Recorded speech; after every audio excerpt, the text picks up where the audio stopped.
This month on City in 15, we'll find out why the city landfill is more than a bunch of garbage.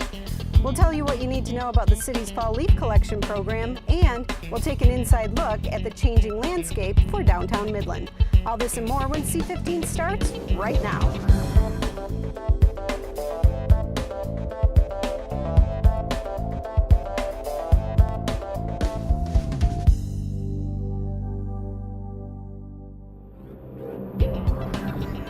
Hi, I'm Selena Tisdale. Thanks for joining us for the October edition of City in 15.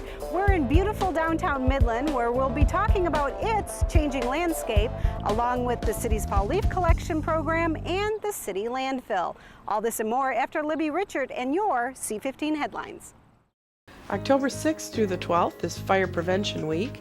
To emphasize the importance of fire safety, the Midland Fire Department will host an open house on Saturday, October 12th at the Haley Street Fire Station. There will be fire truck and station tours and stop, drop, and roll demonstrations to spark your interest in fire safety. Be sure to bring the whole family to the open house set for 1 to 4 p.m. This nationally recognized week is a great time to test and change the batteries in your smoke detectors and to review your family's home escape plan. Potentially life-saving fire prevention techniques can be found on the city's website. There's also a helpful YouTube video that gives tips for planning your family's home escape plan.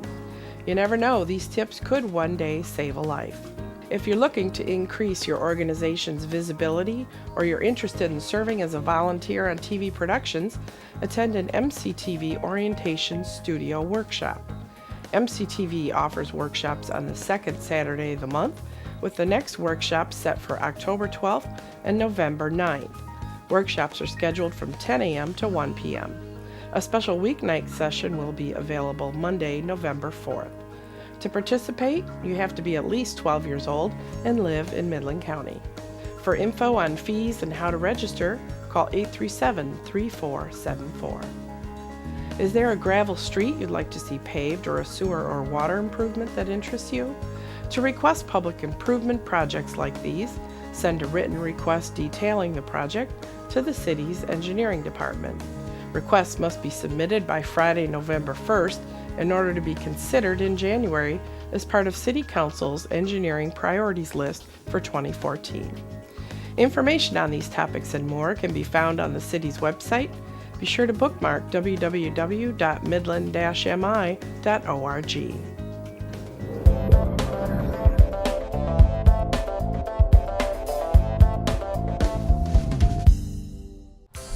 No one spends much time thinking about a sanitary landfill, but what we do here provides a big benefit to Midland County. Here's why.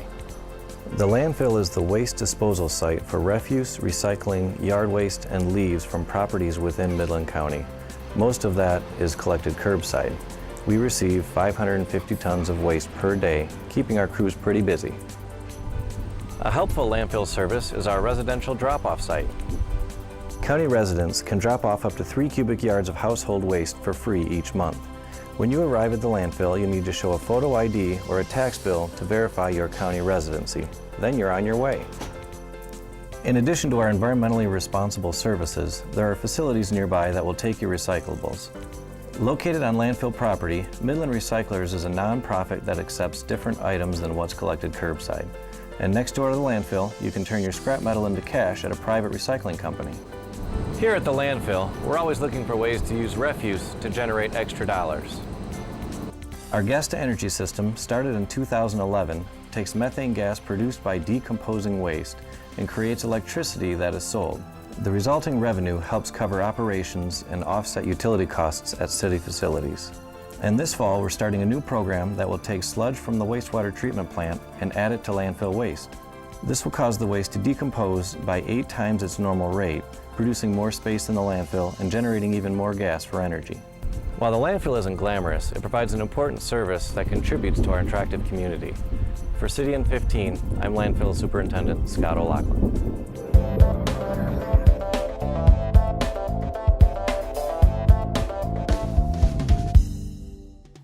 As the summer weather cools down, it's a sign that fall is right around the corner and it's time to get out your leaf rake. To help the Department of Public Services safely and efficiently remove all of the leaves from your area, Please follow these steps in preparing for the fall curbside collection program. When city supervisors feel that a significant amount of leaves have fallen, curbside collection will begin, and residents can start raking their leaves to the street. Leaves should be raked into the gutter, leaving a 1-foot space between the leaf pile and the curb to allow water to drain properly. Residents who live on certain major streets, like Bay City Road, should rake leaves into the outlawn, which is the space between the sidewalk and the street. City crews will remove leaves directly from the outlawn on these specific streets.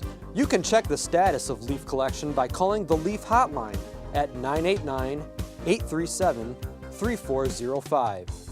This will tell you where in town the leaf crew is currently working. You can also find this information on the MGTV 96 message board or on the Department of Public Services website at www.midland-mi.org/public services. Here's a few additional tips to help the crews work safely this fall. Do not park your car on the street during leaf collection season. For the safety of the collection crew, please refrain from putting brush or refuse in your leaf piles. And when collection crews are in your neighborhood, watch out for workers when backing out of your driveway. Don't forget to enjoy the fall weather and happy raking.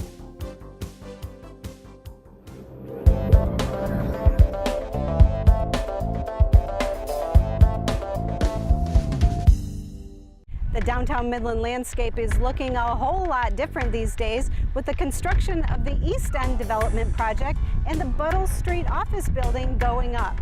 Once a building comes down on Main Street, that landscape will really change. By November, the landscape around the Midland County Courthouse will look a lot different as demolition of the 1958 jail and sheriff's office space is demolished. Midland County Facilities Manager Kevin Beeson is overseeing the project. When we opened the new jail in 2009 out on Fast Ice Drive, most of this facility became vacant space that was unused to the county as a former jail. Now, the front area that we're looking at here, formerly the front of the court, it was long, narrow. We had some space available on the 4th floor of the county service building. Our goal really was to empty this out so we could tear all of this down. That was everything except the addition, the addition from the back side of the courthouse. We began demolition, asbestos removal and whatnot a couple weeks ago. They've started actual demolition this week. We should be all done with the demolishing part probably in about 3 weeks, getting the site restored, grass planted. We expect to be all done by 1st of November. And don't be alarmed by all that heavy equipment. The original courthouse structure, built in 1926 and part of the state and national Register of Historic Places, will be unharmed.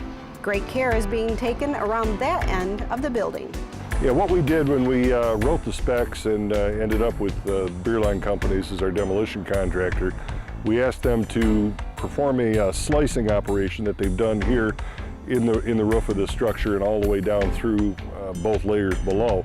And what that will do is provide for some demolition on the one side.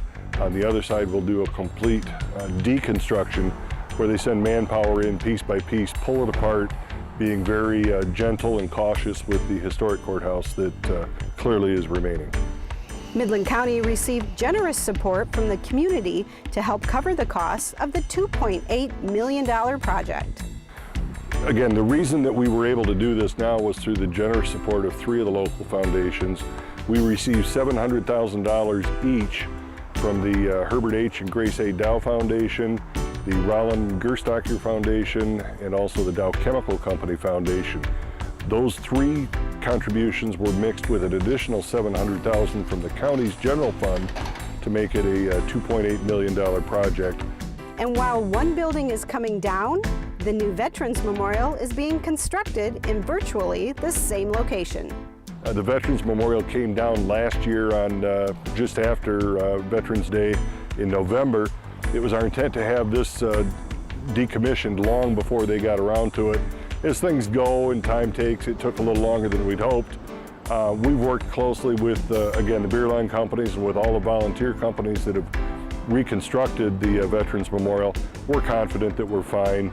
The biggest thing that we're trying to back up against is have them both done at about the same time. It looks like that's going to work, and it clearly will be done in time for Veterans Day of this year.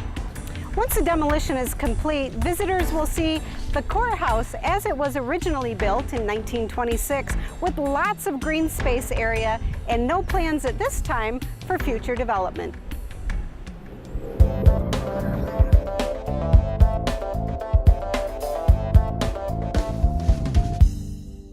With October 31st just around the corner, the Midland Police Department has some Halloween safety tips for this year's trick-or-treaters.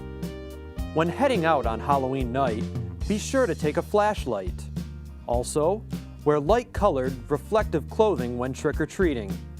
For children wearing masks with their costumes, be certain that the eye holes are large enough to see through fully. To maximize safety, adults should escort children whenever possible. Children should cross streets at street corners only.